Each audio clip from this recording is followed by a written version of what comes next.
Tiesos akibrokštai. Sveiki, brangieji. Šiandien aš atrinkau keletą klausimų, kuriuos norėčiau atsakyti, bet tai nėra šiaip klausimai, bet tai yra daugiau paprastai iš klausytojų pamokymai mums, kaip mes turim tikėtis ir suprasti šventą raštą. Tai aš kai kuriuos norėčiau keletą, kiek suspėsiu, pakomentuoti. Good afternoon. Today we will discuss some questions, but they are not actually questions. They are some sort of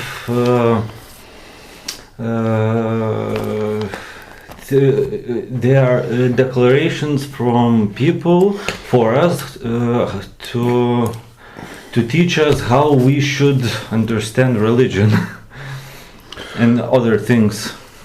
Pirmas toks klausimas pamokymas, kaip suprantu, iš išrinktosios tautos atstovo. Čia bus. The first declaration for us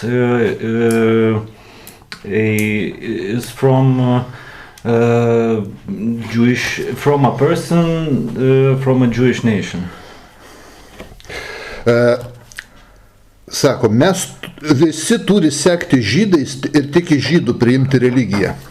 He says that everyone should follow Jews and only from the Jews people should receive teachings of religion. Visi Toros simboliai kalba, kad tik jie vieni gali teisingai suprasti Torah. All the symbols in the Torah speak that only the Jews can really understand how should religion should be practiced. O jūs esat ne vieną kartą įsireiškęs? And you have said multiple times kad žydų religija žalinga tiek patiems žydams, tiek kitiems žmonėms. That the religion of the Jews is harmful not only for the Jews but for other people that want to practice it. Tai įsigilinkite Toros simbolius. So you should research symbols of the Torah. Ir pasidomėkit, ką jie reiškia. And explore and search what they mean.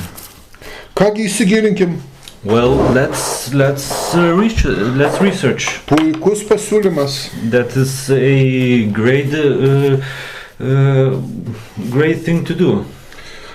Dauguma simbolių yra pradžios knygoje.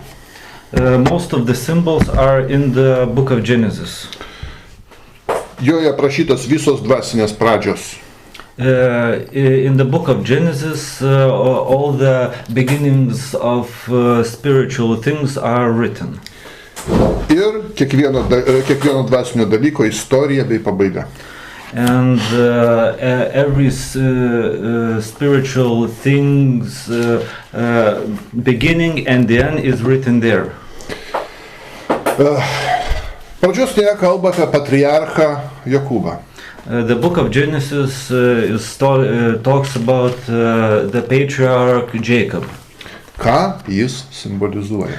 What does he symbolize? Izraelį.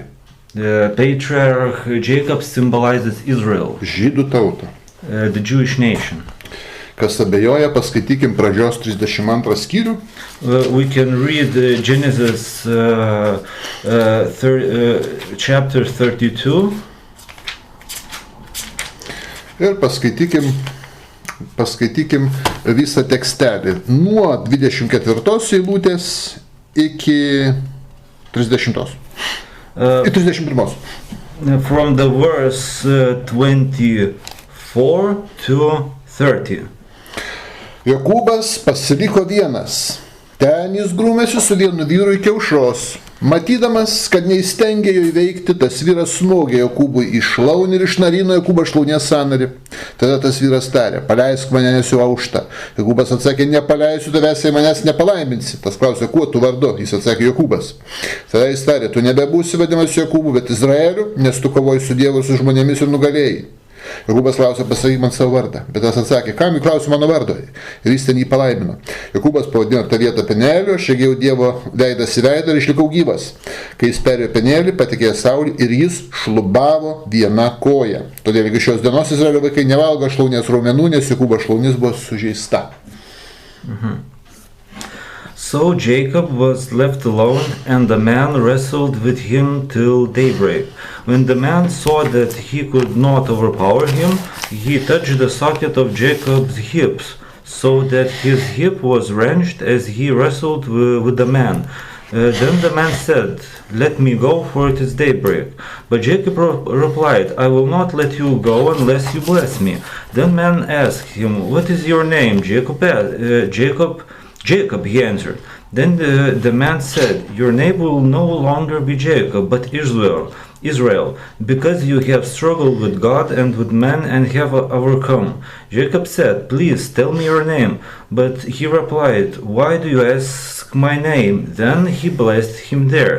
So Jacob called the place Peniel, saying, "It is because I saw God face to face, and yet my life was spared." The sun rose above him, and he passed Peniel, and he was limping because of his hip. Therefore, to this day, the Israelites do not eat the tendon attached to the socket of the hip, because the socket of Jacob's hip was touched near the tendon. Iš šio teksto labai nesunku suprasti, ką Jokūbas simbolizuoja. And from this text, it is not hard to understand what the Jacob symbolizes. 28 eilutė. Verse 28. Tu nebebūsi vadinamas Jokūbu, bet Izraeliu. Your name will not longer be Jacob, but Israel. Jokūbas yra Izraelio simbolis. Jacob is the symbol of Israel. Visa Jokūbo veikla ir istorija yra Izraelio veikla ir istorija. Everything that Jacob did and all the history of Jacob is the history of Israel. Izraelio santykis su Dievu istorija ir darbai užkoduoti Jokūbo istorijai santykiai su Dievu ir darbuose. The Israel's relationship with God, history and works are coded in the works, history and relationship with God of Jacob's activity in the Bible. Ką mes matom šitoje alegorijoje? What do we see in this allegory? Jokūbo susitikimas su Dievu priveda prie to, kad Jokūbas tampa šlubas. Jacob's meeting with God makes him Jacob's meeting with God cripples him. O ką reiškia Biblijoje šlubumas? What does crippleness in the Bible mean? Neharmoningus, neteisingus santykius su Dievu. The crippleness in the Bible means crippled relationship, unhealthy relationship with God. Neteisinga religija. A false religion. Nes kojas tai ėjimo keliu instrumentas. Because legs are the tool of going towards God. Keliu pas Dievą. A path to going on the path to God. Jokūbas, kuris simbolizuoja Izraelį, tuo keliu eina šlubuodamas. Jacob, that symbolizes Israel, goes to God with crippled leg. Dabar lietuviškam burbulio vertime to nelabai matysis, bet ir originaliai pasakysiu, koks ten yra žodis. 1 Karalių 18 skyrius. The First Kings 18th chapter. 21 eilutė. 20th verse. Elijas atsistojęs prieš juos tarė, ar ilgai jūs svyruosite, ir viešpats yra Dievas, sekite jį, o į Balą sekite Balą. Tauta neatsakė nė žodžio. First Kings 18th chapter 20th verse. So Ahab sent word throughout all Israel and assembled the prophets on the mountain Carmel. Eliah went before the people and said, "How long will you waver between two opinions? If the Lord is God, follow him, but if the Baal is God, follow him." Čia pas mus yra svyruosite žodis lietuviškam vertime. In the translation in Lithuania, there's a word that means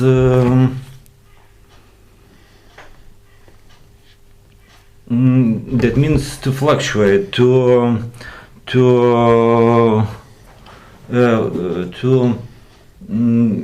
bend from one way to another. Tuo tarpu originaliai yra žodis šlubuosite. But in the original text, there's a word that means to walk in a crippled way. Ir Elija šlubavimą prilygina tarnavimu tiek Dievui, tiek vienu metu ir Dievui, ir Balui. And Elijah compares this crippled walking like going from God to Baal. Taigi šlubumas simbolizuoja ėjimą pas Dievą. So the crippled walking means walking toward God. Naudojant tokią religiją, by using the kind of religion, kuri yra pusiau nuo Dievo, pusiau pagoniška. That means that is half from God and half pagan. Štai ką reiškia Jokūbo šlubumas. That's what does it mean? That's what the crippleness of Jacob means. O kaip išsiaiškinom, ne tai, kad paties Jokūbo, o tai, ką jis simbolizuoja Izraelio santykius su Dievu. And it's not directly a crippleness of Jacob, but it means the crippleness of a nation of Israel. Šluba religija. A crippled religion of Israel. Kaip minimum 50% pagoniškų nedieviškų dalykų toje religijoje. It means that there are at least 50% of pagan doctrines in that religion. O tai yra siubinga. And it is actually really horrible. Patarlių knyga sako, šaukštas deguto visą statinę medaus sugadina. In the book of Proverbs, it is said that a spoon of dirt can make the barrel of honey spoiled. Štai jau įdomus dalykas, o čia ne šaukštas, čia 50%. And it is not a spoon of tar, but it is a whole 50% of tar. Taigi šlubumas taip pat simbolizuoja neharmoningą, neteisingą tikėjimą, perlenkimus įvairius. And that crippleness symbolizes the false religion and wrong doctrines. Patarlių 26:7. Proverbs 26:7. Kaip luošas negali vaikščioti savo kojomis, taip patarlė netinka kvailiui. Proverbs chapter 26 and verse 7. Like a lame man's leg that hang limp is a proverb in the mouth of a fool. Luošas tai reiškia negalintis vaikščioti teisingai. Limp, crippled means the one that can't walk in a right way. Negali vaikščioti su Dievu. Cannot walk with God in a right way. Prisimena, Henochas vaikščiojo su Dievu. Let's remember Enoch that walked with God. Pasižiūrėkim, reiškia, pradžios knygai, kur sako, Enochas vaikščiojo su Dievu. In the book of Genesis we can see where Enoch is walking with God. There is written. Taip, tai simbolizuoja santykį su Dievu per išpažįstamą religiją. It means it symbolizes a relationship with God through the religion that you believe in. Tai Izraelis vaikšto su Dievu šlubuodamas. So the Israel walks with God in a crippled way. Ne koks vaikščiojimas, kitaip tariant, prastas vaikščiojimas. That is a bad walking. Dievas nepriima šlubumo. God doesn't accept crippleness. Malachijo 1 skyrius. Malachias 1. Paskaitykime 8 eilutę ir 13 eilutę. 8 ir 13 eilutė. Jei aukojate aklą, raišą ar ligotą gyvulį, ar tai nėra blogai, įteik tokį savo valdovą, ar jam patiks, ar jis maloniai tai priims, sako kareivių viešpats. Ir 13 eilutė sako, ir kaip sakote, koks vargas, tuo jūs supykinate mane, sako kareivių viešpats, jūs nešate luošą ir ligotą auką. Ar aš turiu tai priimti iš jūsų, sako viešpats? Malachias, pirmas skyrius, first chapter, 8 eilutė verse 8 ir 13. and 13. When you bring blind animals for sacrifice, is that not wrong? When you sacrifice crippled or diseased animals, is that wrong? Try offering them to your governor. Would he be pleased with you?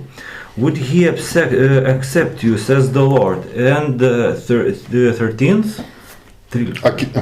And you say, what a burden, and you sniff at it contemptuously, say the Lord Almighty. When you bring injured, crippled, or diseased animals and offer to them as sacrifices, should I accept them from your hand, says the Lord? Pakartoto įstatymų 15:21. Deuteronomy 15:21. Deuteronomy 15, chapter 15 and verse 21. Jei jis turėtų kliaudą, būtų raišas ar aklas, ar turėtų kitokį trūkumą, tokio neaukok viešpačiui savo Dievui. If an animal has a defect, is lame or blind, or has any serious flaw, you must not sacrifice it to the Lord of your God. Kunigų 21 skyrius 18 eilutė. Apie kunigų tarnavimą. Priests apie kunigų servius. 17-18 eilutės. Sakyk Aronui, kad jei kas nors iš jo palikuonių turi trūkumų, tegu nesertina prie Dievo, kad aukotų jam duoną, jei jis yra aklas, raišas, iškreiptų veido ir nesveikų sąnarių. Leviticus 21, verse 17 and 18. Say to Aaron, for the generations to come, none of your descendants who has defects may come near to offer the food of his God. No man who has any defects may come near, no man who is blind or lame, disfigured or deformed. Atkreipkim dėmesį. Attention here. Nei auka negali būti luoša. Not only a sacrifice cannot be crippled. Nei kunigas aukojantis auką negali pats būti luošas. And the priest also cannot be crippled. Dievas nepriima tokio tarnavimo. God doesn't accept this kind of service. Jokūbas, kuris simbolizuoja Izraelį, jo santykis su Dievu, vaikščiojimas su Dievu pavaizduotas kaip luošas. So the Jacob that symbolizes Israel is depicted crippled. Štai paaiškėja, dėl ko visos pranašystės kalba, kad atėjus Mesijui Dovidui Izraelis bus atmestas. That's why all the prophecies talk that when the Messiah will come, David Messiah. The David that is Messiah will come, and Israel will be rejected. Pasižiūrėkime mūsų puikiai vietą 2 Samuelio 5:8. Let's see the second book of Samuel and 5:8.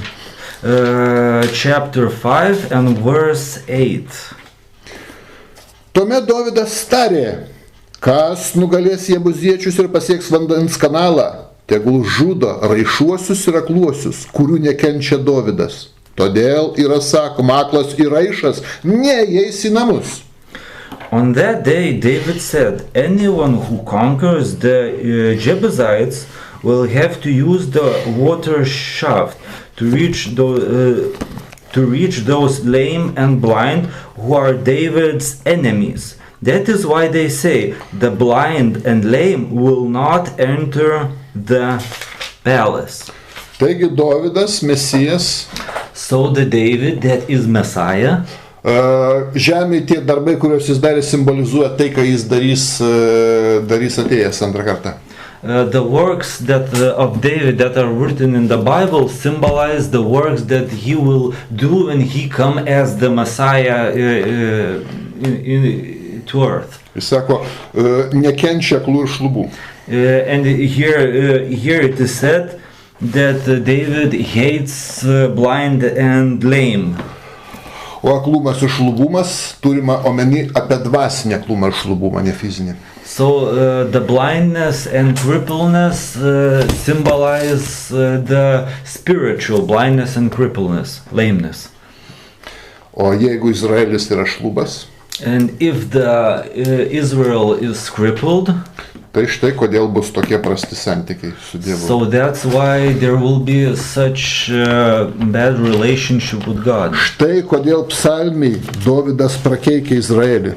That's why in Psalm David curses Israel.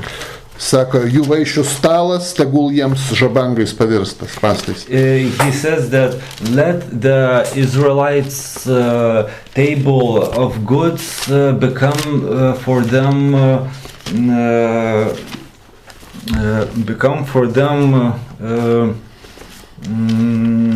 a doom, a trap. Štai koks įdomus dalykas. Tačiau dalis šlubųjų taps likučiu. But, however, some of the part of the crippled Israel will become righteous. Nedidelė dalis taps. A small part will become righteous. Michėjas pranašauja. Michėjas prophesies. Sako, šlubuosius padarysiu likučiu. He says that a part of the crippled I will make righteous. Beje, ką tai reiškia? Tai reiškia, kad iki Mesijo ateimo iš viso Izraelį likučio nėra. What does that mean? That means in the Israel there will be no righteous part before the coming of the Messiah, the David. Grįžtant dar prie Jokūbo simbolikos ir jo kovos su Dievu. Let's go back to the symbol of Jacob and his fight with God. Kas vyko? Jokūbas kovojo, grūmėsi su Dievu. Jacob was trying to overcome God. Tai reiškia, Izraelis priešinasi Dievui. It means that Israel actively opposes God. Ir štai įdomus simbolis, Dievas negali įveikti Jokūbo. And it is a interesting symbol because there it is written that God cannot defeat Israel. Ką tai reiškia? What does that mean? Tai reiškia, kad Dievas negali padaryti tos religijos teisios, jinai priešinasi labai smarkiai. It means God cannot make that religion of Israel a righteous religion. Maksimalus širdies užkietėjimas. It is a absolute stubbornness and hardness of the heart of Israel. Jis sako, tu Izraelis, kodėl esi? Why are you a Israel? Todėl, kad tu kovoji ir su Dievu, ir su žmonėmis. You are Israel because you fought with God and you fought with people. Priešinėsi Dievo valiai. You oppose the will of God. Nesidarai paklusnus Dievui. You don't listen to God. Bet reikalauji daug iš Dievo. But you demand a lot from God. Ir esi priešiškas žmonėms. And you oppose people. Nes neneši šviesos. Because you don't bring light to them. Neneši Toros šviesos tautoms. You don't bring the light of the Torah for the nations. Atvirkščiai jūs mokinat, kad šventoji sabata yra tik žydam ir visiems kitiems nereikia jos laikytis. You do the absolute opposite. You teach that Sabbath is only for the Jews and the Gentiles don't have to hold Sabbath as the holy day. Jūs mokot pasaulį laužyti Dievo įstatymą. You teach the world to break the law of God. Dekalogo įstatymą.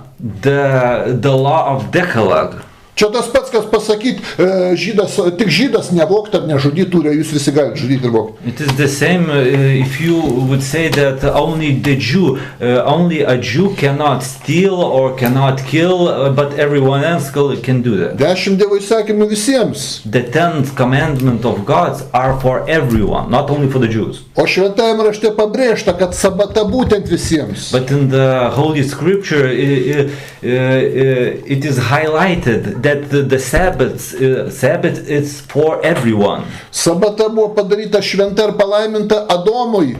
The Sabbath was made holy for Adam. O tuo metu dar žydų nebuvo. And in those times there were no such things as Jews. Adomas simbolizuoja visas tautas, visų tautų bendrą sielą. Adam symbolizes the soul of every nation there is on the earth. Izaijas sako, kad svetimšaliai, svetimtaučiai turi švęsti sabatą. Isaiah talks that the different nations will have to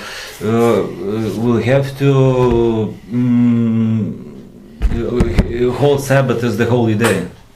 Taip, kad Izraelio religija, dabar judaizmas kovoja ir su žmonėms, ne tik su Dievu. So the religion of Israel fights not only with God but with people also. Mokina juos, kad reikia laužyti Dievo įsakymą. Israel teaches other nations that they have to break the law of God. Čia tik mums davė, mes turim to įstatymą, o jūs laužykit. The Sabbath is only for us, but you can break it. Štai koks yra įdomus dalykas. Taigi štai kas yra dvasinis šlubumas. So this is what it means a spiritual crippleness. Pranašas Izaijas vadina aklai ir kurčia taip pat tautą Izraelį. Prophet Isaiah also talks about Israel that they are blind and deaf. Taigi, važiuojam toliau prie simbolių. Let's go forth. Iš kur kilo Izraelis, Jokūbas? The Jacob, the Israel, what is the genesis of him? Iš savo tėvo Izaoko. He came from his father Isaac. O Izaokas aklas. But Isaac is blind. Pradžios 27:1. Genesis 27:1. Izaokas paseno ir jo akis taip aptemo, kad jis nebegalėjo matyti. When Isaac was old and his eyes were so weak that he could no longer see. Taip pat Izraelio viena iš pramočių Lėja. And one of the old mothers of Israel, Leah, iš kurios kilo pusė Izraelio patriarchų, from which half of the patriarchs of Israel came, taip pat buvo silpnaregė. Also had a weak vision. Pradžios 29:17. Genesis 29:17. Lėjos akys buvo silpnos. Leah had weak eyes. Taigi, Izraelio simboliai. Aklumas, šlubumas. So the symbols of Israel is blindness and crippleness. Taigi, mielas mūsų klausėjas ir pamoralizuotojas paprašė atkreipti mūsų dėmesį į simbolius. So our questioner asked us to look up the symbols. Kreipiam dėmesį. So we are looking up the symbols. Šlubumas ir aklumas. Crippleness and blindness. Štai koks yra įdomus dalykas. That's the case. Dar įdomesnis dalykas. Other things. Jokūbo dvasiniai santykiai, visi dvasiniai palaiminimai. Jacob's spiritual relationships. Visur siejasi su apgavystė, su melu. Are always hand in hand with lies and deception. Pirma, jis apgavo savo tėvą, artimiausią žmogų. Firstly, he fooled his own father. Ezavą. Ezavą. Reiškia. Antra, jis apgavo savo brolį, Štai, taip, Izaoką, paskui savo brolį Ezavą. His father Isaac he fooled first, and secondly he fooled his brother Esav. Dar vėliau jis apgavo savo uošvį Labaną. Later he fooled his father-in-law Laban. Įdomus dalykas, kur tik pasisuka, visur melas ir apklasta. Apgaulė. Everywhere you look, everywhere there's lies and deception and fooling other people. Ką tai gali simbolizuoti? What does it symbolize? Tai simbolizuoja, kad jų dvasinė veikla paremta didelė apgavystė. It symbolizes that their spiritual activity is based on lies and deception. Tai religinė apgavystė. Mesgi nesakom, kad žmonės jie tokie sukti ar taip. Ne, tai yra neteisinga religija, kurią pateikia kaip teisinga. We are talking about a false, a deceptive religion. We're not saying that the nation in general is a deceptive in its essence, but we're talking about the deceptive religion, a deceptive religious doctrine. Kitas įdomus simbolis, dar vienas. Another interesting symbol. Izraelis kyla iš incesto. Israel comes from incest. Pačio juodžiausio incesto. The most horrible, the most horrific incest possible. Taigi iš Abraomo kyla Izraelis, taip? So we know Israel came from Abraham. Ir jo žmonos Saros. And his wife Sarah. O kas jie tokie buvo? And what were they? Pradžios 20:12.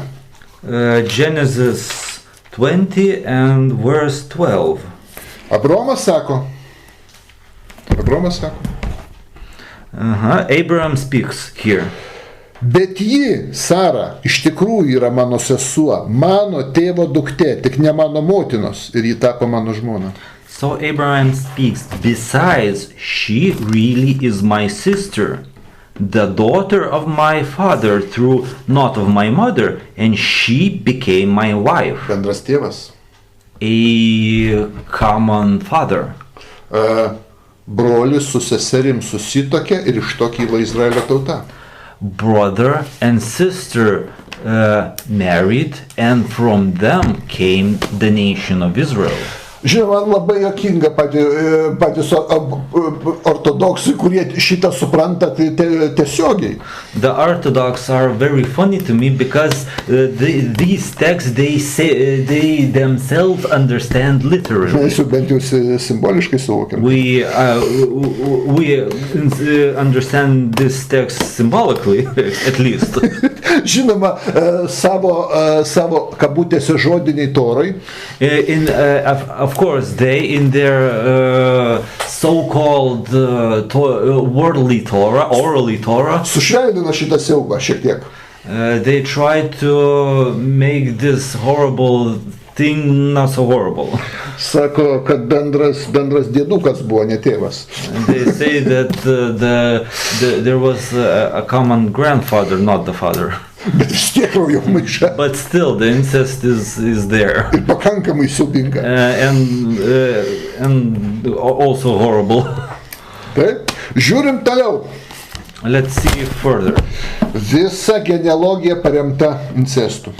All the genealogy is based on incest. Žydai kyla taip pat iš Abraomo sūnaus Izaoko. Jews came from the son of Abraham that was named Isaac. Dabar paskaitim pradžios 24 skyrių. Genesis chapter 24. Nuo 2-4 eilutės. From verse 2 to verse 4. Abraomas tarė savo namų vyriausiam tarnui, kurį prižiūrėjo visą, kas jam priklausė: dėk savo ranką man po šlaunimi, kad prisagdinčiau tave viešpatie žemės ir dangaus Dievo vardu, kad neimsiu žmonos mano sūnų iš kananiečių dukterų, tarp kurių gyvenu, bet vyksi į mano kraštą pas mano giminės ir ten paimsiu žmoną mano sūnui Izaokui. So here speaks Abraham. He said to the chief servant of his household, the one in charge of all that he had, put your hand under my thigh. I want you to swear by the Lord, the God of heaven and the God of earth, that you will not get a wife from my son from the daughters of the Canaanites, among whom I am living, but will go to my country and my own relatives and get a wife for my son Isaac. Abraomas sako, mūsų šeima yra ištikima incestui. Abraham says that our family is actually in its basis incestive. Mes visada laikėmės incesto ir laikysimės toliau. We always practice incest and we will practice further. Tuoksimės tik su artimais giminėm. We will marry only with our close ones. Na ir su kokia giminaitė susituokė Izaokas? And with what kind of relative did Isaac married? Paskaitykim tą patį 24 skyrių. Chapter 24. 15 eilutė. Verse 15. Jam dar nebaigus kalbėti, atėjo Rebeka, Abraomo brolio Nachoro žmonos Milko sūnaus Betuelio duktė nešina ąsočiu ant peties. Before he had finished praying, Rebecca came out with her jar on her shoulder. She was the daughter of Bethuel, son of Milcah, who was the wife of Abraham's brother Noah. Izaoko tėvo brolio anūkė. Isaac's father's brother's granddaughter. Štai koks įdomus dalykas. Toliau Jokūbas. Iš Izaoko gimsta Jokūbas. So Jacob was born from Isaac. Toliau incestas klesti. So further we also see everywhere an incest. Pradžios 28 skyrius 1-2 eilutės. Genesis 28, first and second verse. Izaokas pasišaukė Jokūbą, palaimino jį ir įsakė, neimk žmonos iš kananiečių giminės, keliaukime Mesopotamiją į tavo motinos tėvo Betuelio namus ir iš tavo motinos brolio Labano dukterų pasirink žmoną. So Isaac called for Jacob and blessed him and commanded him, do not marry a Canaanite woman. Go at once to Padan Aram, to the house of your mother's father Bethuel. Take a wife for yourself there, from among the daughters of Laman, your mother's brother. Taigi su dėdės dukra. So with uncle's daughter. Pirmos eilės pusseserė. A first line cousin. Žodžiu, įdomus dalykas. An interesting thing. Da, pasižiūrėkime pradžios 38 skyrių. Let's see Genesis 38. Judas. Judah. Pradininkas faktiškai visų dabartinių žydų. He is the co-founder, the patriarch of all the Jews that live today. Taip, pasižiūrėkim. Let's see. Linija eina per uošvio ir barčios vaikus. The line also is from incest, from his father-in-law and his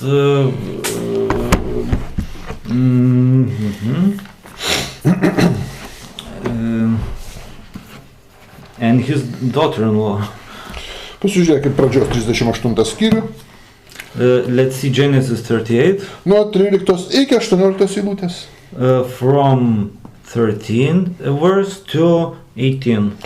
Tamarai buvo pranešta, štai tavo uošvis eina į Timnavių kirptį, nusivilka savo našlės drabužius, apsidengė šydu ir atsisėdo prie Naimo vartų, kuris yra pakelė į Timną. Ji žinojo, kad šia labiau užaugęs, tačiau ji nebuvo jam duota į žmonas. Judas ją palaikė paleistuvę, nes ji buvo užsidengusi veidą. Jis pasuko prie jos ir tarė, leisk man įeiti pas tave. Jis nežinojo, kad tai buvo jo marti, o ji klausė, ką man duosi. Jis atsakė, aš tau atsiųsiu ožiuką iš savo bandos. Ji paklausė, ar duosi man užstatą, kol jį atsiųsi. Jis paklausė, ko nori užstatus. Jis atsakė, tavo antspaudo virvės ir lazdos, kuri ant tavo rankoje. Jis davė jai ir jis ją pasė ir jį pastojo.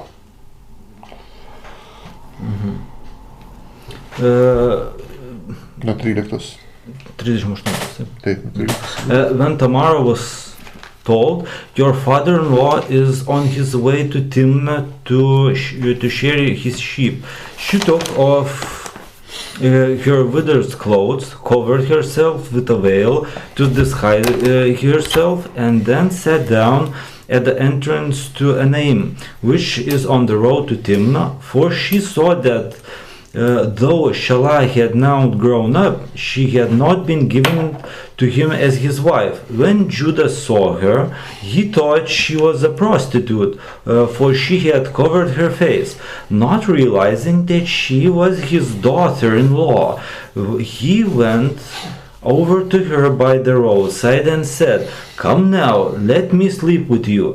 And what will you give me to sleep with you? She asked. "I will send you a young goat from my flock," he said. "Will you give me something as a pledge until you send it?" she asked. He said, "What pledge should I give you?" "Your seal and its cord and the staff in your hand," she answered. So he gave them to her and slept with her, and she became pregnant by him. Prašau. Netgi Mozė ir Aaronas gimė iš incesto. Also Moses and Aaron too, they were born from incest. Išėjimo 6:20. Exodus 6:20. Amramas vedė savo tetą Jochevedą. Ji pagimdė Aaroną ir Mozę. Moses and Aaron did just as the Lord had commanded.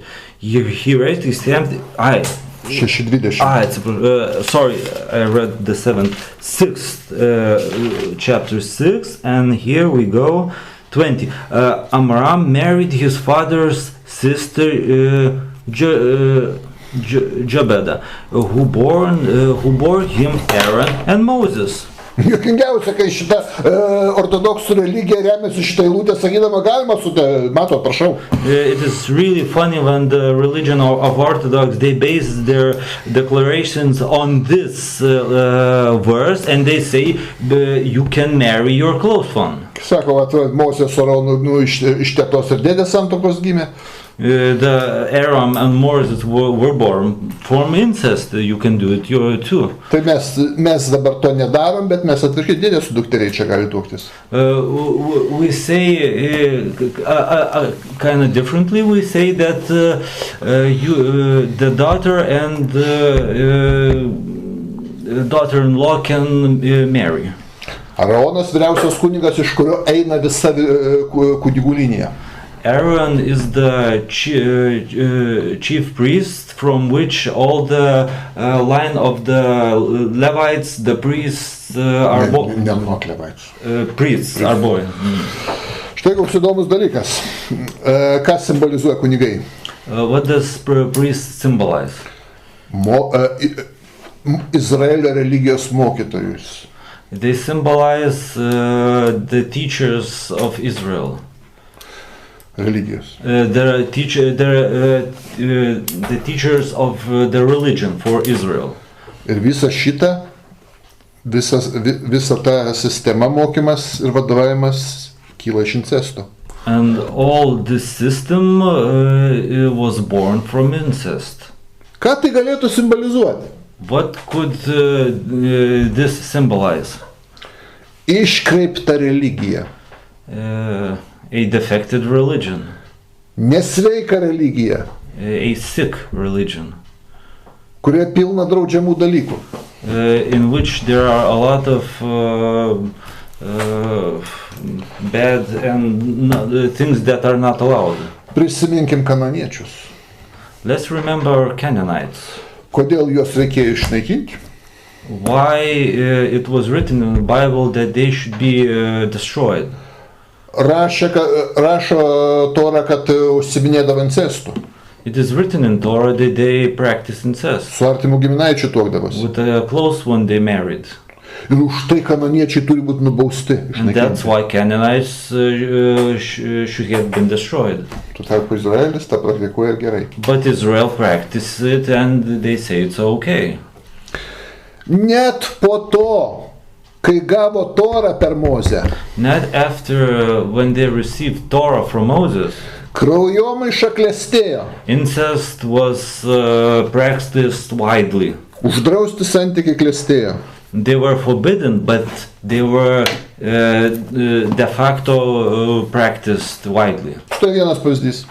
Let's see one example. Teisėjų pirmas skyrius. Judges first, 12-13 eilutė. 12 and 13. Kalebas.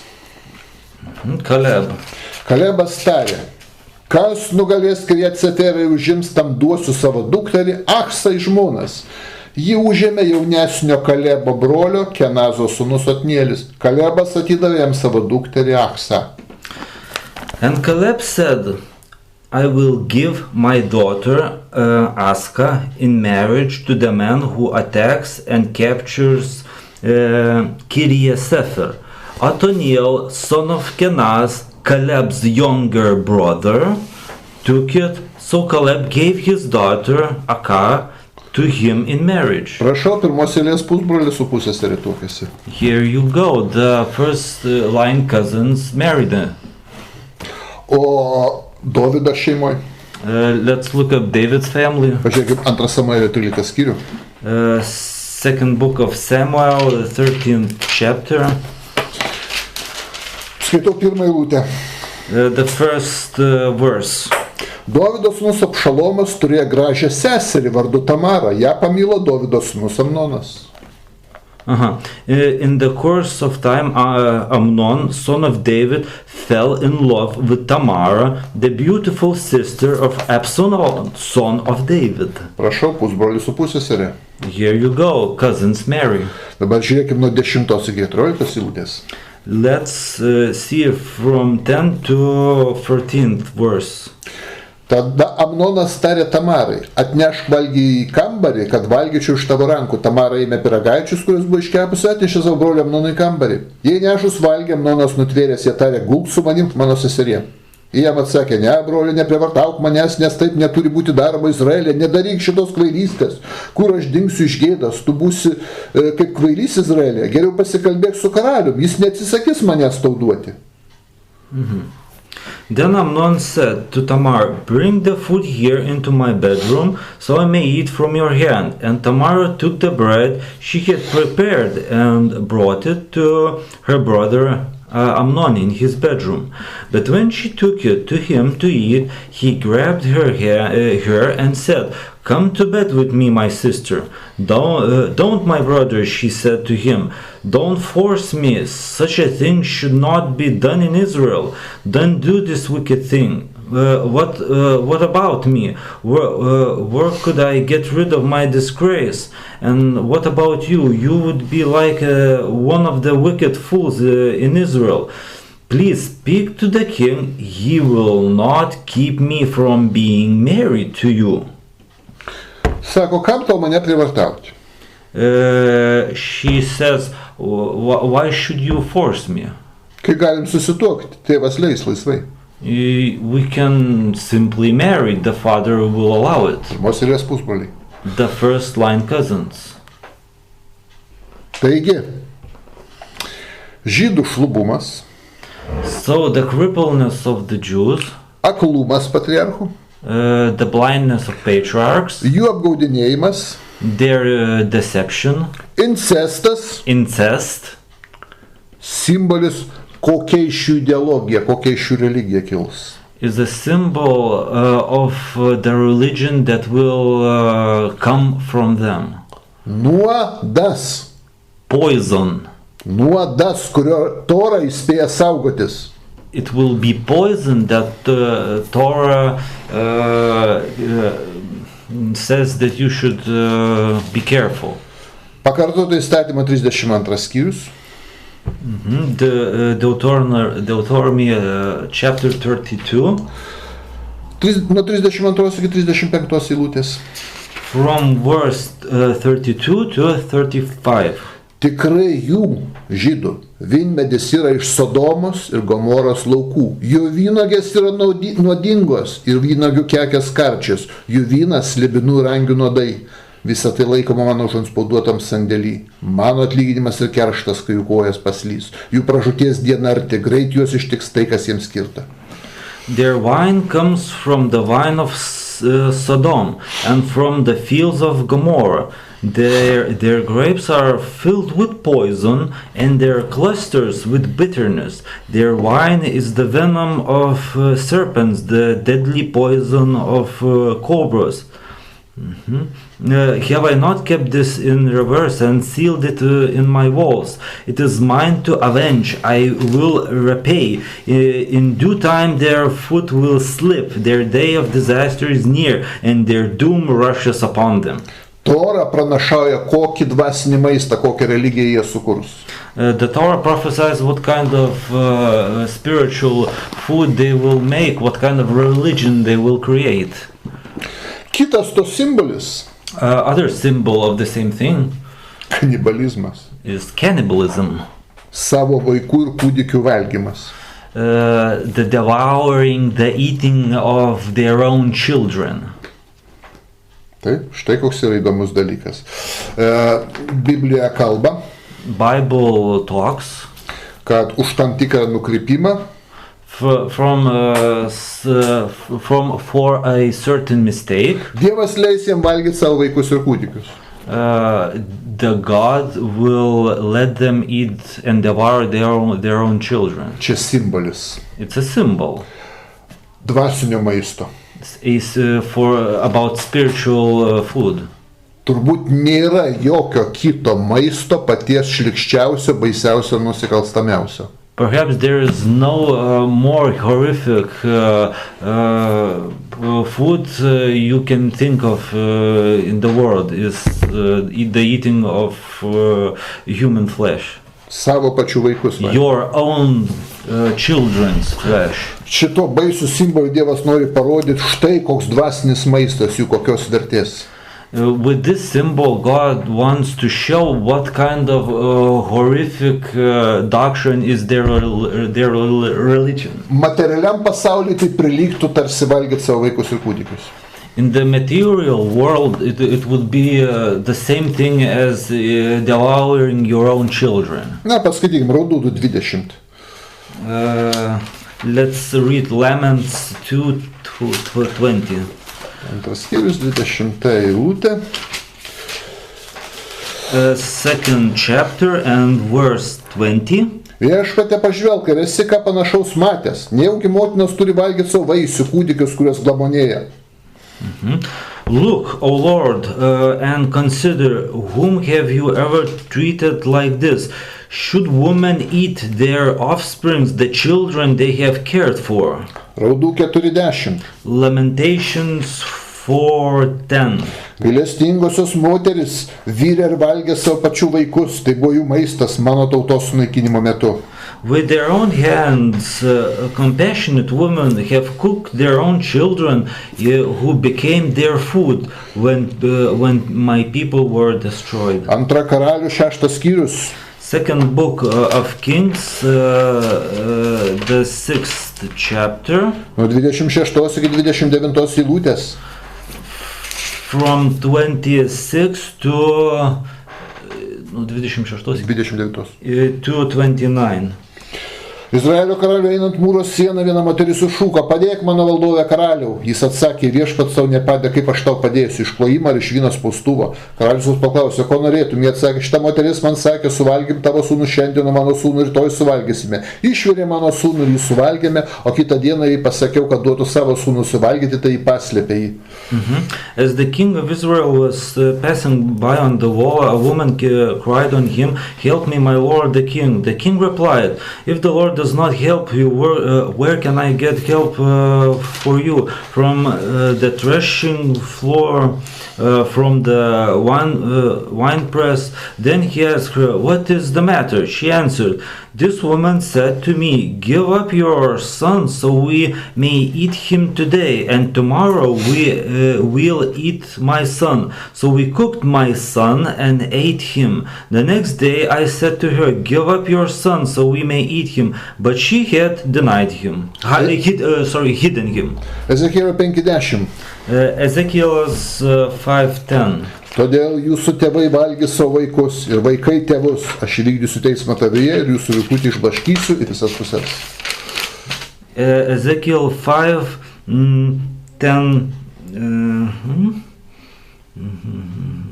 Therefore in your midst father will eat their children, and children will eat their fathers. I will inflict punishment on you and will scatter all your survivors to the winds. Pakartoto įstatymo 28:53. Deuteronomy 28:23. 53. 53. Tu valgysi savo kūnų vaisių, savo sūnų ir dukterų, kuriuos Dievas tautos kūnus apsuptie suspaudime, kurie išvargins tave tavo priešus. Deuteronomy 28:53. Because of the suffering that your enemy will inflict on you during the siege, you will eat the fruit of the womb, the flesh of the sons and daughters the Lord your God has given you. Ir paskaitykim toliau. Net aukštos kilmės ir išlepintas vyras bus negailestingas savo broliui, mylimai žmonai, savo likusiems vaikams. Jis jiems neduos savo vaikų mėsos, kurią pats valgys, nes nieko kito nebeturės prieš apgultame mieste. Jautri ir išlepinta moteris nepratusi vaikščioti basa bus negailestinga savo mylimam vyrui, sūnui ir dukteriai. Ir neduos jiems to, kas išeina iš jos kojų tarpo gimdant ir ką tik gimusio kūdikį, nes ji pati tai valgys slaptai priešo apgultame mieste. Let's read the second two verses. Even the most gentle and sensitive man among you will have no compassion on his own brother or the wife he loves or his surviving children, and he will not give to one of them any of the flesh of his children that he is eating. It will be all he has left because of the suffering your enemy will inflict on you during the siege of your cities. Jeremijo 19:9. Jeremiah 19:9. Jie valgys kūnų savo vaikų ir vienas kito, kaip priešai juos apguls ir prispaus tie, kurie siekia jų gyvybės. I will make them eat the flesh of their sons and daughters, and they will eat one another's flesh during the stress of the siege imposed on them by the enemies who seek their lives. Izaijo 9 skyrius. Isaiah 9. 19:20. 19:20. Kareivijų viešpaties rūstybė padegė šalį, tauta bus lyg kūras ugniai, žmogus nesigailės savo brolio, jis griebs iš dešinės, bet alks, ris iš kairės, bet nepasisotins, kiekvienas valgys savo kūną.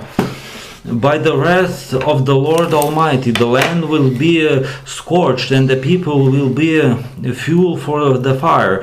No one will spare his brother. On the right they will devour, but still be hungry. On the left they will eat, but not be satisfied. Each will feed on the flesh of his own offspring. Kaip kvaila būtų suprasti tiesiog iš tas vietas. It will be very foolish to understand these verses literally. Kaip, pavyzdžiui, ortodoksų religija suprasdama tiesiogiai tai, kad kanibalizmas klestėjo. How can the Orthodox religion understand these things literally, where it is said that the cannibalism was everywhere? Yeah. Gali save laikyti šimtą Dievo tautą. How can they call themselves the selected nation of God with all that cannibalism? Tuo tarpu tai yra simbolis. But we say this is a symbol. Religijos, kurią jie patys, dvasinio maisto, kuriuo jie patys maitinasi ir kitiem duoda. It is a symbol of the spiritual food, the religion that they believe in, the doctrines they consume like spiritual food. Tai va, mielas ortodoksinio judaizmo atstovė. So, our dear questioner, the member of the Orthodox Judaism, kuris siūlai mums pasidomėti labiau Toro simboliais apie žydų tautą. Who tells us to look up the symbols in the Torah about the Judaism. Vienintelis variantas, The only way, ką jūs turit padaryti, what can you do? tai nedelsiant ir pilnai judaizmą reformuoti. You have to reform Judaism as soon as possible. Apvalyti You have to cleanse it nuo klaidžiamokslių. from mistakes. Tas apvalymas turi remtis dviem pagrindiniais principais. That cleansing has to be based on two main principles. Pirma, kritiškai vertinti visą papildomą religinę literatūrą. First, you have to critically understand all the religious literature Kuri yra šalia švento rašto. that is near the Holy Scripture. Visokies Mišnos, Gemaras, Tosefotai. All of the Mishnahs, Gemaras, and Esafot. Tosafot. Žodžiu, visa, kas neturi patvirtinimo rašytiniai Torai.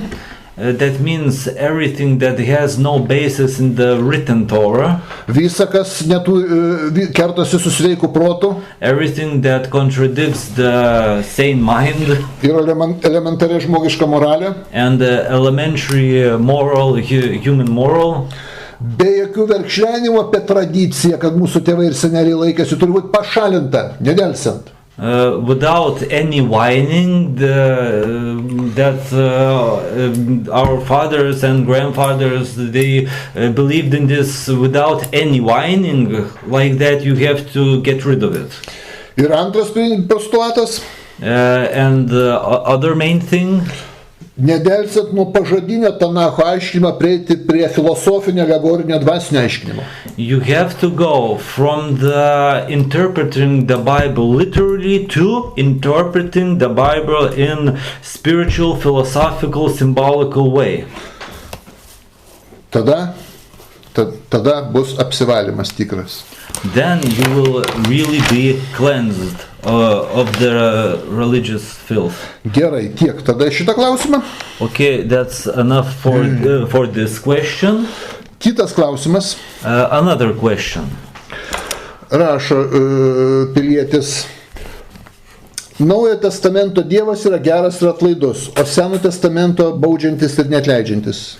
This person says that the God of New Testament is good and forgiving, and the God of the Old Testament is ruthless and cruel. And kodėl jūs atsisakėt gero ir atleidžiančio Dievo? And why did you rejected the good and merciful God? Ir pasirinkot baudžiantį ir neatlaidų.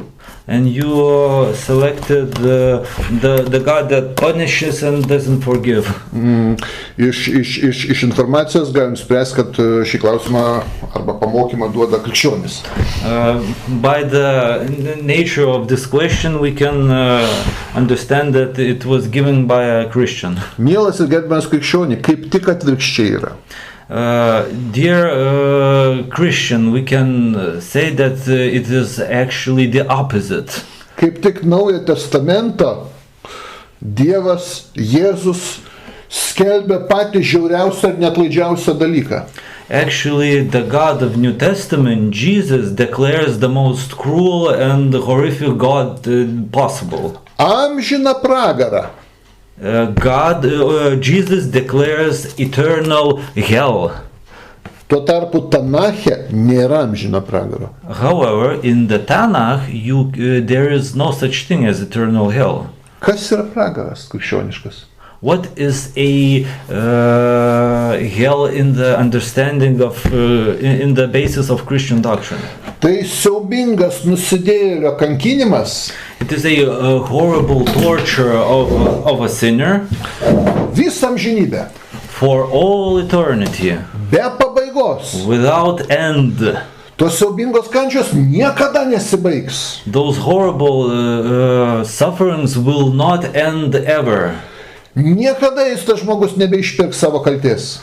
that person will never redeem his sins in this way. Ir niekada Dievas jam nebetleis. And never God will forgive him. Niekada amžinybė milijardų metus ir taip be galo. Billions and billions and billions of years he will be tortured and not forgiven. Neduos jokio antro šanso. God will not give any second chance for him. Niekada nepasakys, kad gana jau pasitenkinau tom kančiom. He will never say that it is enough, I am satisfied with your sufferings and it is done for you. Ne, tas pragaras amžinas. No, he will never say that. The eternal hell will be eternal. Amžina nemirtinga nusidėjusio žmogaus siela amžinai degs pragare. The eternal soul of the sinner will be burned eternally in hell. Kas gali būti labiau žiauresnio ir labiau neatleidžiančio? What could be more cruel and more not what could be more cruel? Yes. Jėzus ir Naujas Testamentas mokė amžiną pragarą. Jesus and New Testament, they were teaching it the doctrine of eternal hell. Mato 25 skyrius. Matthew 25. Kem 5, kem 6 eilutės. 45 and 46. Tada jis jiems atsakys, iš tiesų sakau jums, kiek kartų taip nepadarėt, vienam šitų mažiausių man nepadarėt, ir šitie eis į amžiną kentėjimą, teisėjai į amžiną gyvenimą. He will reply, I tell you the truth, whatever you did not do for one of the least of these, you did not do for me, then they will go away to eternal punishment, but the righteous to eternal life. Kur eis nusidėliai? Where will the sinners go? Į amžinąjį kentėjimą. To eternal punishment. Amžinai kentės. And they will suffer eternally. Ką reiškia amžinai kentės? What does it mean to suffer eternally? Niekada kančia nesibaigs. The suffering will never end. Niekada. Never. Niekada Dievas jų neišgelbės ir neatleis. Never will God forgive them and never will God save them. Apreiškimas Jonui 14 skyrius. Revelations 14. Apreiškimas Jonui 14 skyrius nuo 9 iki 11 eilutės.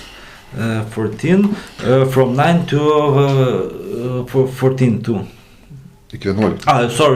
11. Skaitau. Ir trečias angelas lydėjo juos šaukdamas skardžiu balsu, kas garbina žvėrį jo atvaizdą, bei priimant savo kaktos ir rankos ženklą, tas gers Dievo įniršio vyno, įpilto ir net miešto jo rūstybės taurė ir bus kankinamas ugnimi ir siera šventųjų angelų ir avinėlio akivaizdoj. Jų kankinimo dūmai kils per amžius ir jie neturės atilsio nei dieną, nei naktį, tie, kurie garbina žvėrį jo atvaizdą ir ima jo vardo ženklą. And third angel followed them and said in loud voice, if anyone worships the beast and his image and receives his mark on the forehead or on the hand, he too will drink the wine of God's fury, which has been poured full strength into the cup of his wrath. He will be tormented with the burning sulfur in the presence of the holy angels and of the Lamb, and the smoke of their torment rises forever and ever. There is no rest, day or night, for those who worship the beast and his image, or for anyone who receives the mark of his name. Meilės ir atlaidumo knyga, kaip sako krikščionys. The book of love and forgiveness, like the Christians say, skelbia amžiną kankinimą. They declare the eternal torturing. Kas gali būti žiauriau ir baisiau? What could be more cruel and horrible? Kad ir koks žmogus būtų nusidėjėlis baisus. Even if the man is a really bad sinner, kiekvienas vertas dar vieno šanso. Everyone should have a second chance. Nubaus žiauriai, duok kaip reikalas tam žmogui. The God should punish that person, punish hardly. Ir paskui tegul eina ir atitaiso. And after that harsh punishment, he should have a second chance to go and to fix his bad deeds. Kokia prasme kankinti? Bausmė reikalinga tam, kad žmogus padarytų išvadas ir pasitaisytų. Why should a person be tortured for eternity? He should have a second chance to fix his ways. Tu tarpu čia kankinsi, kad jis dėl paties kankinimo. But here in this doctrine, he will be tortured and tortured and tortured only for the meaning of the torture. Nieks nebeduosim, neleidžiam tobulėti, pasitaisyti, pakeisti save. No one gives him a way to become better, to change his ways. Čia gailestingas ir atleidžiantis Dievas. Is this a God merciful? Mėly krikščionys, ką jūs valgot? Dear Christians, what do you eat? Apreiškimas 20:10. Revelation 20:10. O jūsų vedžiotojas velnis buvo įmestas į ugnies ir sieros ežerą, kur jau yra žvėris ir netikras pranašas. Jie bus kankinami dieną ir naktį per amžių amžius. And the devil who deceived them was thrown into the lake of burning sulfur, where the beast and the false prophet had been thrown. They will be tormented day and night forever and ever. Kalba vėl apie amžiną kankinimo vietą. Here it is talked also about a eternal place of torturing. Luko 16 skyrius. Luke's 16th chapter. Paskaitykim nuo 23 eilutės iki 27. From 23 to 27. Kentėdamas pragare, jis pakėlė akis ir iš tolo pamatė Abraomą ir jo prieglobstį Lozorių ir ėmė šaukti: Tėve Abraomai, pasigailėk manęs, atsiųsk Lozorių, kad suvilgęs vandenį piršto galą atvėsintų mano liežuvį, nes baisiai kenčiu šitoj liepsnoj. Bet Abraomas atsakė: atsimink, žinau, kad tu gyvendamas atsiėmei savo gerybės, o Lozorius tik nelaimės, todėl jis susilaukė paguodos su tu kenti, bet to mus nuo jūsų skiria milžiniška praraja ir niekas iš čia panorėjęs negali nueiti pas jūs, nei iš ten persikelti pas mus. In the hell where he was in torment, he looked up and saw Abraham far away with Lazarus by his side. So he called him, Father Abraham, have pity on me and send Lazarus to dip the tip of his finger in water and cool my tongue, because I am in agony in this fire. But Abraham replied, Son, remember that in your lifetime you received your good things while Lazarus received bad things, but now he is comforted here and you are in agony. And besides, all this between us and you a great chasm has been fixed, so that those who want to go from here to you cannot, nor can anyone cross over from there to us. He answered, Then I beg you, Father, send Lazarus to my father's house, for I have 5 brothers. Let them warn them, so they will not also come to this place of torment. Atkreipkite dėmesį, amžinas pragaras. Attention, here it is written about eternal hell. 26 eilutė sako, The verse 26 says, kad pragarė yra tokia praraja, kad niekas negali jau iš ten išeiti ir pereiti į rojų. Here it says that no one from the place of torture, from hell, cannot go to heaven, and there is no such possibility. Viskas, papuolė ir amžinai kenti, nebepereisi. If you fell there, it is done. You cannot go from there anywhere else. Fantastiška meilė ir atlaidumas nusidėjėliams, ar ne? It is a fantastic love and compassion for the sinners. Nuplovė nusidėjėlius savo krauju. He redeemed the sinners with his blood. Jėzus taip sako. Jesus. Ir kiek tada tų nusidėjėlių tada vis dėlto po to atpirkimo ir meilės pateks į pragarą? And how many of the sinners after this redemption will fall in hell? Koks procentas žmonijos? What kind of percentage of humanity? Paskaitykime, Mato 7 skyrius. Let's read Matthew's chapter 7, 13-14 eilutė. 13 and 14. Įeikite pro ankštus vartus, nes erdvus vartai ir platus kelias veda į pražūtį ir daug juo einančių, o ankšti vartai ir siauras kelias veda į gyvenimą ir tik nedaugelis jį randa. Enter through the narrow gate, for wide is the gate and broad is the road that leads to destruction, and many enter through it. But small is the gate and narrow the road that leads to life, and only few find it. Atsakymas, absoliuti dauguma žmonijos degs amžinai pragare. Here's the answer. The absolute majority of humanity will burn in hell. Į rojų pateks tik labai nedaug, rašo. To heaven, only a small part will go. Absoliuti dauguma žmonijos degs amžinai pragare. Absolute majority of humanity will burn in hell. Didžiausios kančiose visą amžinybę. The greatest sufferings for all eternity.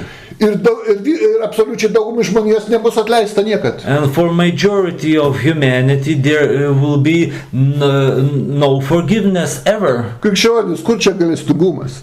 Christian, where is the compassion here? Nematau nieko. I can't see it anywhere. Can't see it. O dabar atsiverskim baisiai žiaurų Tanachą. Let's look up the horrible Tanakh. Ką kalba Tanacho Dievas? What does the cruel God of Tanakh talks? Pasižiūrėkim Izaiją 57:16. Let's see Isaiah 57 and 16. Aš neamžinai bylinėsiuos ir ne visada rūstausiu, nes ta gyvybės dvasia, kurią aš įkvėpiau, sunyktų.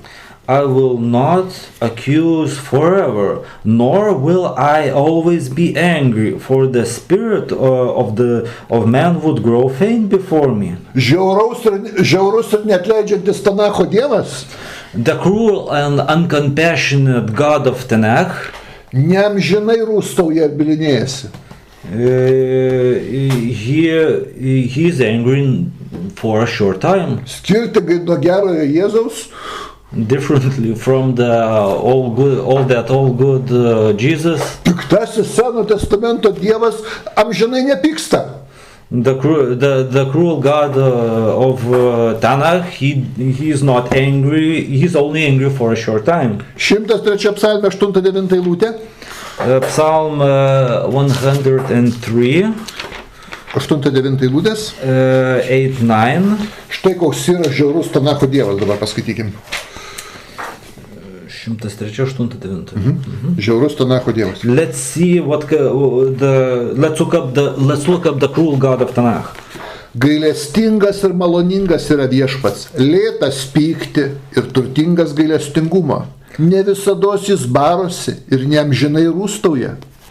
Hear about the cruel God. The Lord is compassionate and gracious, slow to anger, abundant in love. He will not always accuse, nor will he harbor his anger forever. Skirtingai negu Naujojo Testamento Dievas meilė, Differently from the God of the New Testament, that is the greatest love, kuris didžiąją daugumą žmonijos kankins visą amžinybę pragare ir niekad jiems neatleis. the greatest love that will torture the absolute majority of humanity in the worst sufferings possible in the eternal hell.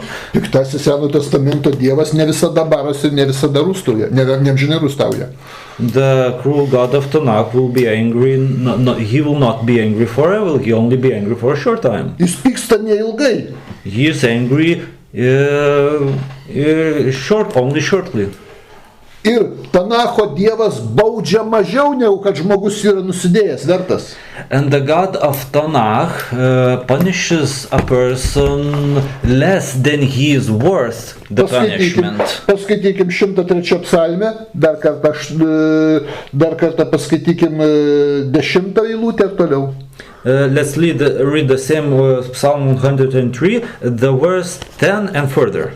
Jis nepasielgia su mumis pagal mūsų kaltes ir neatlygina mums pagal mūsų nuodėmes. He does not treat us our sins deserve or repay us according to our iniquities. Mes nusidedam, We sin, bet mes gaunam bausmės mažiau negu esam verti. but we are punished less than we deserve. Kodėl? Why? Skaitome 11 eilutę. Let's read the 11th line. Kaip dangus yra aukštai virš žemės, taip didis jo gailestingumas tiems, kurie bijo. For as high as the heavens are above the earth, so great is the love for those who fear him. Todėl, kad Tanako Dievo gailestingumas didis. Because the compassion of the God of Tanakh is very great. Todėl jis baudžia mažiau negu esam verti. That's why he punishes less than we deserve. Ne taip kaip Dievas meilė Naujojo Testamento. Not like the God of New Testament that is so-called love. Žmogus gyvena neilgai. A person lives very shortly. Panodėmėvo kokių 50 metelių. He sinned only for 50 years or so. Bet pragare deginsi ne 50 metų. But in hell he will be burned not for 50 years. Ir ne 100 metų. He will burn not 100 years. Ir net ne 1000 metų. And not 1,000 years. Ir net ne milijoną metų. Not a million year. Ir net ne milijonų metų. Not a billion year. O amžinai, be jokio atleidimo. But eternally, without any way of redemption. O Tanako Dievas baudžia mažiau negu esam verti. And the God of Tanakh punishes less than we deserve. Paskaitykim 13-14 eilutę. Let's read the verse 13 and 14. Kaip tėvas pasigaili vaikų, taip viešpats gailisi tų, kurie jo bijo. Jis mūsų prigimtį žino, atsimena, kad esam dulkės. As Father has compassion on his children, so the Lord has compassion on those who fear him. For he knows how we are formed. He remembers that we are dust. Supranta, kad mes silpni. He understands that we are weak. Bet Naujojo Testamento Dievas meilė Jėzus. But the God of New Testament, the so-called love Jesus, nesupranta, kad mes silpni. he doesn't understand that we are weak. Reikalauja kaip iš paties viešpaties Dievo. He demands from us like from the God himself. Nors pats silpną sukūrė žmogų. But even though he created himself that human to be weak. Pagal to, įdomi logika. That is a strange logic, the logic of Christians. Krikščionis, jūsų vadinamas Seno Testamento Dievas, Christians, that so-called God of New Testament, pyksta neilgai. He is angry for a short time. Negali ilgai jis pykti. He cannot be angry for a long time. 30 psalmė 5 eilutė. Psalm 30, 5 eilutė. Verse 5. Tik akimirksnį trunka jo rūstybė, o visą gyvenimą lydi palankumas. Vakare ateina verksmas, ryte džiūgavimas. Dear Christians, the real God is like this. The fifth verse.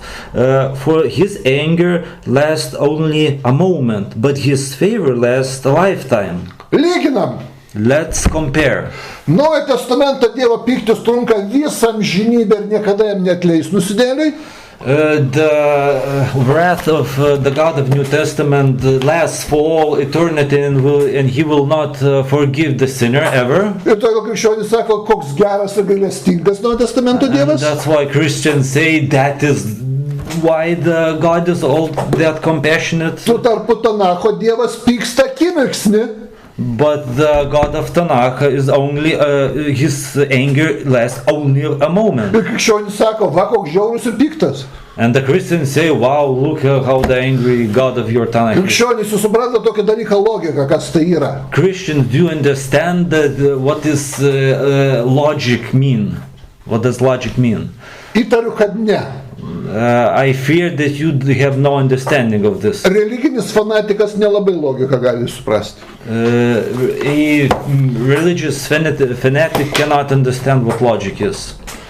Dar kartą akcentuoju, Senojo Testamento Dievas. The God of Old Testament nepykstant nusidėjėliam žinai. Is angry only for a moment for a sinner. Michėjos 7:18. Michėjas 7:18. Michėjos 7 skyrius 18 eilutė. Kur yra toks Dievas kaip tu, kuris atleidžia kaltę savo šimtosios tautos likučiai? Jis nerūstauja per amžius, nes jam patinka gailestingumas. Michėjas 7 and the 18th line.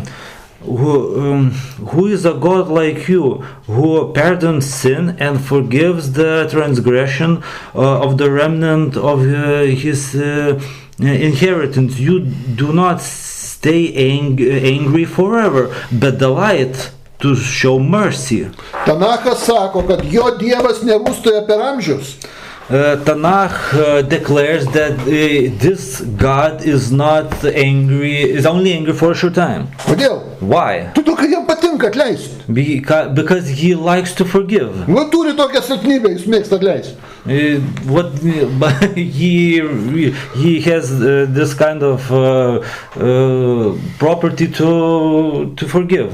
Krikščionis, jūs su Jėzus nemėgsta atleisti. Neišleis iš pragaro amžinai. Amžiną kentėjimą siūlo. But your Jesus will not forgive you. He gives you the eternal hell. Kur jo sąžinė? Aš tai negalėčiau taip. Where is the consciousness of Jesus? I couldn't do that for another Žinoma, person. aš nubausčiau nusidėjėlį skaudžiai. Of course, I would punish a sinner. Bet tai netruktų visą amžinybę ta bausmė. But the punishment wouldn't last for eternity. Nubausčiau, kad suprastų ir tada duočiau šansą taisyti. I would punish him and would give a second chance to fix his ways. Jėzus neturi širdies. Jesus here doesn't have a heart. Krikščionis neturi Jėzaus širdies irgi. The Christians also don't have the heart of the Jesus. Katalikai turi tik Jėzaus širdies litaniją.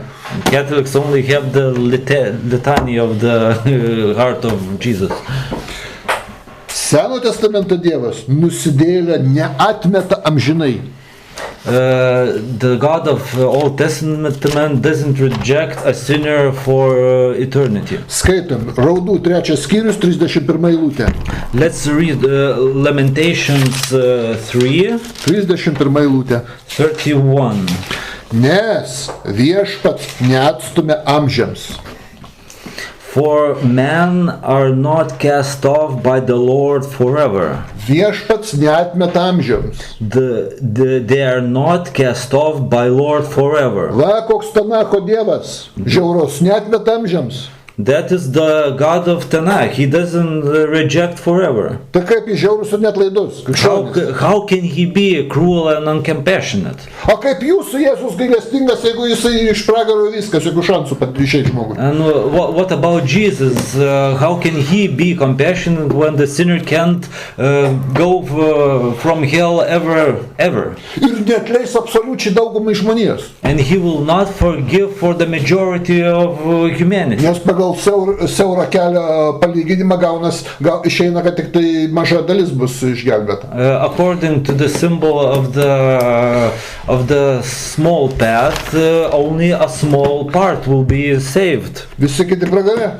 All the others will be in hell. Ir neatleis daugumai žmonijos. And he will not forgive for the majority. Dauguma žmonijos kankins amžinybę pragare deginti. The majority will be tortured and burned in hell forever. O žiaurus tai Seno Testamento Dievas. But they say how the cruel one is the Old Testament God. Okay. Seno Testamento Dievas, the God of Old Testament, yra geras.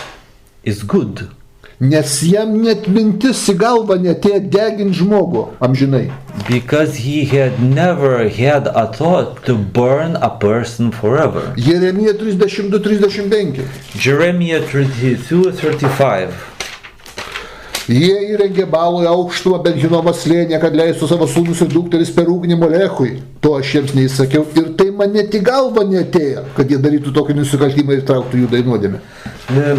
They built high places for Baal in the valley of Ben Hinnom to sacrifice their sons and daughters to Molech, though I never commanded, nor did it enter my mind that they should do such a detestable thing and so make Judah sin. Seno Testamento Dievui žiauriam net į galvą neteina kažką deginti, kad ir laikinai. And the cruel God of the Tanakh never had a thought to burn someone forever. Tuo tarpu Naujojo Testamento Dievo atėjo į galvą amžinas pragaras. But the God of New Testament had such a thought to burn a person forever. Degint nusidėlę amžinai ir neatleisti. To burn a sinner forever and never forgive him. Tai klausykit, kur čia žiauru, kas? So, which one of them is actually cruel? Aha. Sekantis klausimas, trečias. The third question. Mes krikščionys labai gerai studijavom Bibliją. We Christians research Bible very well. The person says. Ir nesutinkam su tuo, ką jūs mokote. And we don't agree with what you teach. Pavyzdžiui, kad yra Dievas ir ne Dievas du. He says we don't agree that there is a God and there is not a God, that there are two. Ir kad žydai ir krikščionys to neranda, nepastebi ir ne Dievą laiko Dievu. And the person doesn't agree that with what we say, that the Christians and the Jews hold not a God like a God. Kodėl jūs čia dedotės tokiais protingais? Why do you, he says for us, why do you hold yourself so knowledgeable and wise? Tai žydai ir krikščionys kvaili, kad to neranda savo šventame rašte. So he says the Jews and the Christians. So what is the case, that the Jews and Christians are foolish and stupid that they can't find this in the Bible? Čia jūs vieninteliai protingi, kad randat.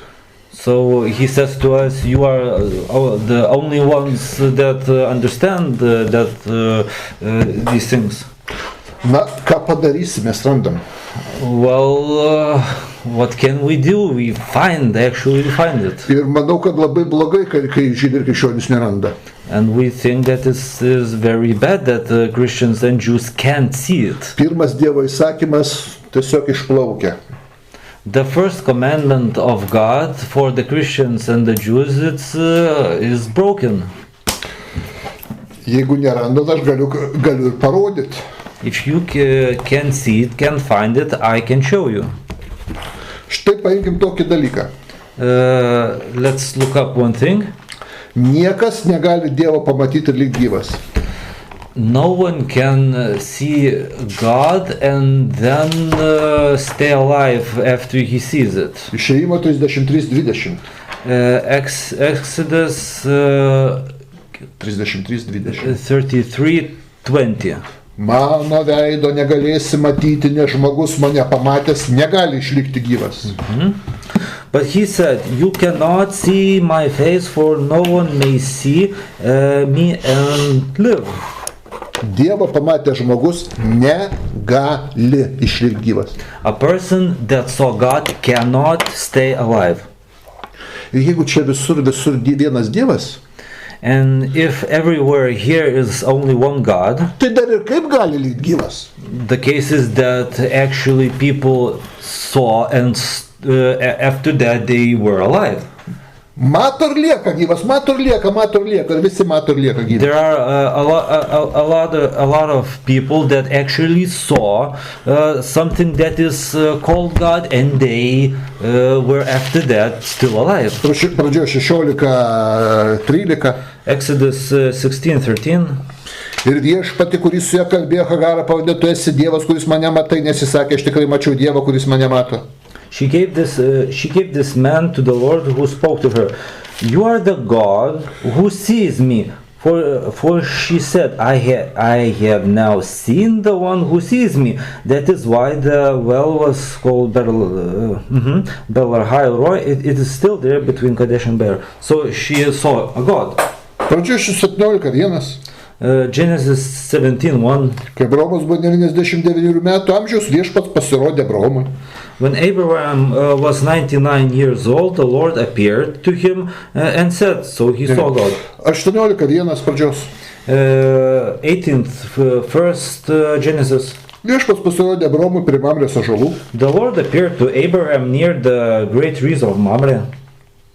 Pradžios 32 skyrius, Chapter of Genesis 32, 30 eilutė. verse 30. Jokūbas pavadino tą vietą Penieliu, aš regėjau Dievą veidas į veidą ir išlikau gyvas. So Jacob called the place Peniel, saying, "It is because I saw God face to face, and yet my life was spared." Teisėjų 6 skyrius, Judges 6, 6 skyrius, pavyzdžiui, 22-23 eilutės. 22 and 23. Kada Gideonas suprato, kad čia buvo Viešpats anglis, jis tarė, Viešpatie Dieve, vargas man, aš mačiau Viešpats angelą veidas į veidą. Viešpats sakė, ramybė tau, nebijok, nemirsi. When Gideon realized that it was the angel of the Lord, he exclaimed, Sovereign Lord, I have seen the angel of the Lord face to face. But the Lord said to him, Peace, do not be afraid, you are not going to die. Teisėjų 13 skyrius, Judges chapter 13, 21-22 eilutės. 21st, 22. Viešpats anglas daugiau jiems nebesirodė, monarchas suprato, kad buvo Viešpats anglas ir tarė žmonėms, mes mirsim, nes matėm Dievą. When the angel of the Lord did not show himself again to monarch and his wife, monarch realized that it was the angel of the Lord. We are doomed to die, he said to wife, we have seen the Lord. Bet nemirė. But they didn't die. Visi mato ir nemiršta. Everyone sees God, but they don't die. Jobo 42 pasižiūrėkim. Job 42, 42:5. Chapter 42 and verse 5. Anksčiau savo ausimis girdėjau apie tave, o dabar mano akis mato tave. My ears had heard of you, but now my eyes have seen you. Izaijo 6:1. Isaiah 6:1. Karalius Uzija mirties metais mačiau Viešpatį aukštame ir pakeltame soste. In the year of the King Uzziah, in the year that King Uzziah died, I saw the Lord seated on the throne, high and exalted, and Klausimas elementarus. Jeigu niekas negali likti gyvas pamatęs Dievą. The question is simple. If no one can stay alive when they see God, Tai kodėl lieka, visi mato ir lieka. how come in these verses everyone stays alive after they see God? Kas, negi nepanašu, kad yra Dievas ir yra ne Dievas. How can you not see that there is a God and there is not a God, his messenger? Yra Viešpaties angelas, There is a angel, the messenger of God. kurį žydai ir krikščionys traktuoja kaip Dievą. But the Jews and Christians, they hold the angel, the messenger, as the God. Dar vienas dalykas. Antras. Another second thing. Šventame rašte pasakyta štai koks įdomus dalykas. In the Holy Scriptures, there is one interesting thing. Pakartoto įstatymo 4:12. Deuteronomy 4:12. Viešpats kalbėjo jums iš ugnies. Jūs girdėjote jo žodžius, bet nematėt jo pavydalo, girdėjote tik balsą. Then the Lord spoke to you out of the fire. You heard the sound of words, but saw no form. There was only a voice. Jokio pavydalo žydai nematė. They did not see anything. Bet 74 žydai matė pavydalą. Taip išeitų. But 74 Jews actually saw something. Išėjimo 24 skyrius. Exodus 34. 24. Nuo 9 iki 11 eilutės. From 9 to 11. Tada užkopė Mozė, Aaronas, Nadabas, Abihuvas ir 70 Izraelio vyresniųjų. Moses and Aaron, Nadab and Abihu and the 70 elders of Israel went up. 74 žydai iš viso. In all 74 Jews. Ir 10 eilutė. The 10th line. Ir jie matė Izraelio Dievą. And saw the God of Israel. Jokio pavydalo niekas nematė, sako Sinajaus kalne. In the mountain of Sinai, no one saw any kind of silhouette. Tuo tarpu 74 žydai mato. But here it is said that 74 Jews actually see. Kaip matė, jeigu niekas nematė jokios formos? How could they see something if no one sees? Nesupranta, kad yra Dievas ir ne Dievas. How can they not understand that there is a God and there is others? Trečias dalykas. The third thing. Mozė mato Dievo veidas į veidą, parašyta taip? Moses sees God face to face. It is written. Žėjimo 33:11. Exodus 33:11. Pažiūrėkim, rašo. Viešpats kalbėdavo su Moze veidas į veidą, kaip žmogus kalbasi su savo draugu. The Lord would speak to Moses face to face as a man speaks with his friend. Veidas į veidą. Kalbasi. Face to face. O dabar pažiūrėkim šiek tiek toliau šitam pačiam skyriui nuo 18 iki 23 eilutės. Let's see further in the same chapter from the 18th to verse. Nuo 18 iki 23. To the verse 23. Mozė prašė, parodyk man savo šlovę. Viešpats sakė, aš leisiu visi savo šlovę praeit pro tave ir paskelbsiu viešpatės vardą ir būsiu maloningas tam, kam būsiu maloningas ir pasigailėsiu to, ko pasigailėsiu. The Moses said, now show me your glory. And the Lord said, I will cause all my goodness to pass in front of you, and I will proclaim my name, the Lord, in your presence. I will have mercy on whom I will have mercy, and will have compassion on whom I will have compassion. Ir dabar nuo 20 eilutės žiūrėkite. And let's look up from 20th verse. Mano veido negalėsi matyti, nes žmogus mane pamatęs negali išlikti gyvas. But he said, you cannot see my face, for no one may see me and live. Taigi ką tik prieš tai sakai, kad veidas į veidą jūs bendraujat su Dievu. But you just said that face to face we can talk. Ir dabar jau negalėsi matyti, nes numirsi, matai. But how come here you say the person will die if sees one? Ar nemato, yra subjektas, kurio veidą gali matyti Mozė, kalbasi, kurį žydai pats Mozė laiko Dievu. How can't you see that there are two subjects here? The one that you can see and the one that you can't. Yra vienas subjektas, kurį Mozė mato veidą. There is one subject that Moses can see face to face. Kurį Mozė ir žydai laiko Dievu taip pat. That subject Moses and Jews hold as God. Yra subjektas, kurį savo veido nerodo, kurio net Mozė negali matyti. And there is other subject that Moses can't communicate face to face. That no one's face can see face. Negali būti viena ir ta pati būtybė čia. It cannot be the one and the same subject here. Kurios veidą matai kiekvieną dieną ir tuo pat metu to negali matyti, tau neleidžiama. A subject that you can see every day his face, and the same subject that face you cannot see. Kaip minimum du subjektai. There is at least two subjects here. Ir pasižiūrėkim. 22-23 eilutė. Let's see the verse 22 and 23. Kai mano šlovėjus pro šalį tave pastatysiu laus plyšį ir pridengsiu savo ranką, kol praeisiu, po to atitrauksiu ranką ir matysi mane iš užpakalio. Mano gyveido nematysi. When my glory passes by, I will put you in a cleft in the rock and cover you with my hand until I have passed by. Then I will remove my hand and you will see my back, but my face must not be seen. Yra būtybė, kur vieną kartą gyvenime Mozė galėjo pamatyti tik tai ir iš užpakalio. There is a being that Moses only once in his lifetime could see, but only from his back. Yra būtybė, su kuriuo dažnai kalbasi veidas į veidą. And there is a different being that Moses communicates face to face with him. Mėly krikščionys ir ortodoksai. Dear Christians and Orthodox. Paaiškinkit man šitą gimnastikos pratimą. Please explain me this strange gymnastic, this strange doctrinical gymnastics. Mato Dievą tik tai iš užnugario, veido negali matyti. He sees only God from God's back. Bet kalbasi veidas į veidą. But he can talk face to face. How it is possible for him to be this agile in gymnastics? Elementaru, kad yra du, suprasti. It is elementary that there are two here. Skaičių 22 skyrius.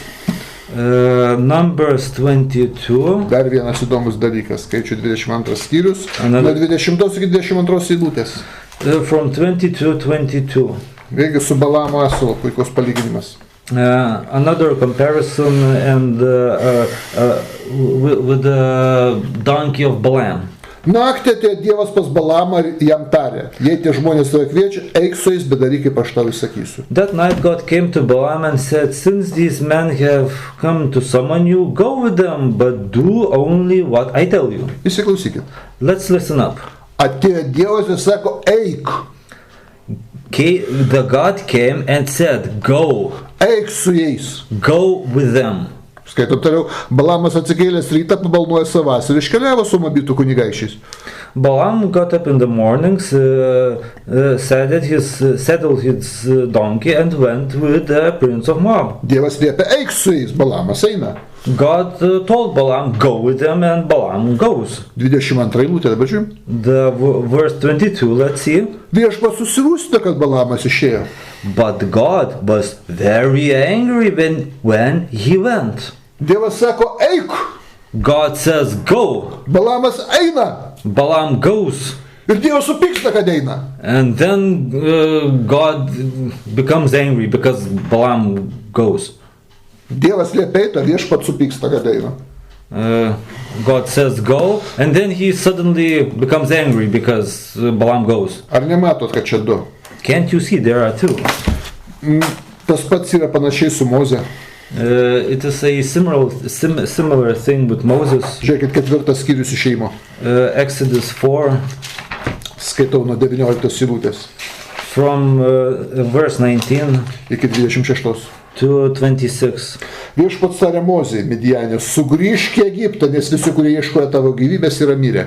Now the Lord had said to Moses in Midian, go back to Egypt, for all the men who wanted to kill you are dead. Mozė pasiėmė žmoną ir sūnų, susodino į sotasą ir grįžo į Egiptą, ir Dievo lazdą jis pasiėmė į savo ranką. So Moses took his wife and son, put them on the donkey, and started back to Egypt. And he took the staff of God in his hand. Viešpats pasakė Mozei, kai sugrįžė į Egiptą, žiūrėk, kad padarytum faraono akivaizdinius stebuklus, kuriuos įdėjo į tavo ranką, bet aš užkietinsiu jo širdį, jis neišleis tautos. Then the Lord said to Moses, when you return to Egypt, see that you perform before Pharaoh all the wonders I have given you the power to do, but I will harden his heart so that he will not let the people go. Dievas draugiškai šnekasi su Moze. God talks with Moses in a friendly way. Dievas siunčia į Egiptą atlikti misiją. God sends him to Egypt on a mission. Dabar žiūrėkit 24 eilutę. Let's look up verse 24. Pakeliui nakvynės namuose sutiko į viešpats ir norėjo nužudyti. At the lodging place on the way, the Lord met Moses and was about to kill him. Kas čia per krikščionių ir žydų Dievas? What kind of God of Christians and Jews is here? Išsirenka Mozę. He selects Moses. Siunčia į Egiptą. He sends him to Egypt. Mozė klauso ir eina. Moses listens and goes. Draugiškai bendrauja su Dievu. He communicates with God in a friendly way. Staiga puola žudyti Mozės. But God suddenly wants to kill him. Nematot, kad čia du. Can't you see there are two? Dar vienas įdomus dalykas. Another interesting thing. Burbulė vertime mūsų mes to nerasim. In the Lithuanian translation of burbulis we can't find one thing. Paskaitykit Rūpšę vertimą lietuviškai. Prelato Rūpšę vertimą. Read the translation of Rūpšys. Kunigų 16 skyrius nuo 5 iki 10 eilutės. Leviticus 16 nuo 5 iki 10. From verse 5 to 10. Ten rašomas labai įdomus dalykas, pamatysit, bet Rūpšę vertimą tik skaitykit. There's an interesting thing in the translation of Rūpšys. Permaldavimo dienos aukojimas. The day of Yom Kippur, the day of repentance. aukoja 2 ožius 2 skirtingom būtybėm. In Yom Kippur, there is a sacrifice of 2 goats for 2 different beings. Vieną viešpačiui, kitą Azazeliui.